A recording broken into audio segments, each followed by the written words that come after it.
دوستوں، الطاف کے چریوں سے جب ڈائلاگ ہوتا ہے تو گفتگو ایک سی ہوتی ہے۔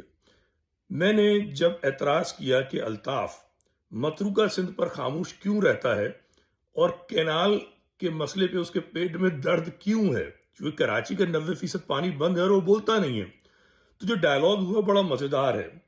تو الطاف کا ایک چریا فرماتا ہے کہ بھائی کے دور میں اچھے اچھوں کی ہم سے پھٹتی تھی، عزت تھی مہاجروں کی۔ تو میں نے جواب دیا، پوچھا بتا بھائی کا کون سا دور، لندن بھاگنے سے پہلے کا دور یا لندن بھاگ جانے کے بعد کا دور؟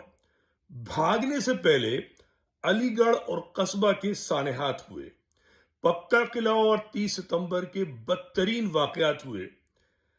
تو سوال یہ ہے، کیا یہ اس لیے ہوئے کہ الطاف سے پھٹتی تھی اور آئے دن جو روز مہاجر مرتا تھا اس کا ذکر نہیں ہے؟ ٹھیک ہے۔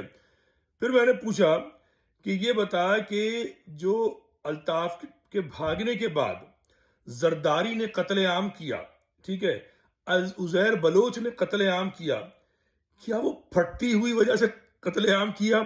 تو جواب اس چریے کا آیا کہ جناب، پڑھ کے بتاتا ہوں میں آپ کو۔ آپ 92 کے آپریشن کے بعد کس طرح ظالموں سے حساب کتاب کیا تھا بھول گئے؟ تو میں نے اس سے پوچھا کس سے حساب، کون سا حساب؟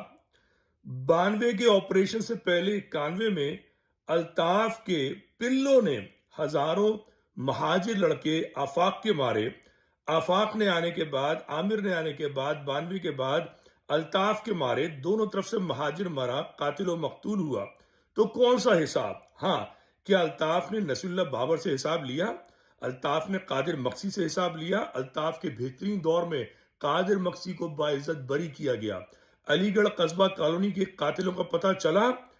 الطاف نے صرف مارا تو ہمیشہ مہاجر کو مارا۔